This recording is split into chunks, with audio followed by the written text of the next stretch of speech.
Don't download HSBC InvestDirect app before watching this. If you're thinking about HSBC InvestDirect, stop and read this first. Most people assume it's just another stock trading platform, but the surprising truth is that it's really tailored for investors who are comfortable with self-directed investing and want access to a wide range of international markets. HSBC InvestDirect allows you to buy and sell stocks, its mutual funds, and bonds directly from your account. You get access to global exchanges, which is a huge plus if you want exposure to US, European, or Asian markets. However, this comes with a catch: trading fees can add up quickly. Each trade carries a cost, and if you're making frequent trades, your returns can be significantly reduced. Most people get this wrong. They think the platform is beginner-friendly. While the interface is clean, it's not designed for absolute beginners. You need to understand order types, market timing, and international currency implications. The app doesn't handle like robo-advisors or beginner-focused investing apps.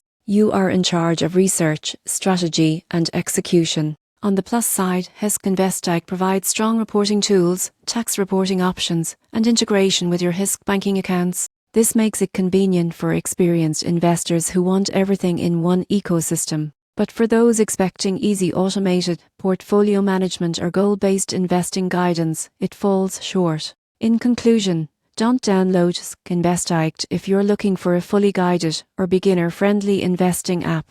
It shines for self-directed investors who want global market access, robust reporting, and full control over trades. But if you're new to investing or prefer a platform that makes decisions for you, this might feel overwhelming. Understanding exactly what the app offers before signing up can save you frustration and help you make the most of your investment strategy.